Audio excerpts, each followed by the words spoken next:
A couple of people have recently commented linking me to being the narrator of the Hitchhiker's Guide to the Galaxy. That would be Daniel Lee and Drakulton. Well, I'm not, but if I were reading it, I'd probably sound something like this. Space is big.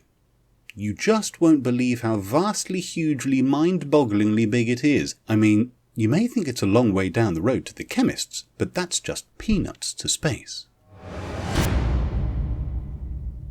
A towel is about the most massively useful thing an interstellar hitchhiker can have, partly because it has great practical value. You can wrap it around you for warmth as you bound across the cold moons of Jaglan Beta. You can lie on it in the brilliant marble-sanded beaches of Santragonus 5, inhaling the heady sea vapours. You can sleep under it beneath the stars which shine so redly on the desert world of Kakrafoon. Use it to sail a mini-raft down the slow, heavy River Moth.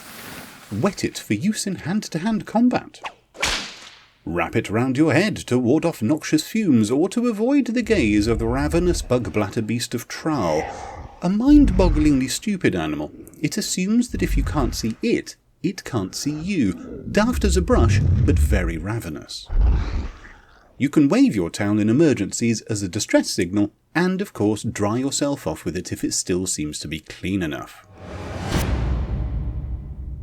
Now it is such a bizarrely improbable coincidence that anything so mind-bogglingly useful could have evolved purely by chance that some thinkers have chosen to see it as the final and clinching proof of the non-existence of God. The argument goes something like this. I refuse to prove that I exist, says God, for proof denies faith, and without faith I am nothing. But, says man, the Babelfish is a dead giveaway, isn't it? It could not have evolved by chance. It proves you exist, and so therefore by your own arguments, you don't. QED. Oh dear, says God, I hadn't thought of that, and promptly vanishes in a puff of logic. Oh, that was easy, says man, and for an encore goes on to prove that black is white and gets himself killed on the next zebra crossing.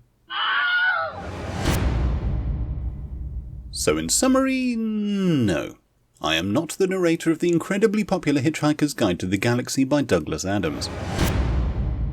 I am instead a 20-year veteran of a couple of IT help desks, and in that time I've come to the conclusion that if the person on the other end of the phone was having fun and enjoying the conversation, then even if I was unable to immediately fix whatever problem it was they called for, I might at least give them something to smile about.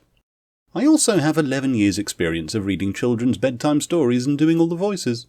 If this all combines to give the impression that I could be the narrator of such a book, then I thank you for the comparison. During my time on the help desk, several people have over the years suggested that I have a decent voice for radio, or that I should be on it. Many of my friends have in fact commented that I have a great face for radio, which, thinking about it now, may not be the compliment it sounded like at the time. Okay, the next video is way more likely to contain tech stuff rather than fish or towels, so until then I should probably knuckle down and get on with it. And I'll see you in the next one. Bye!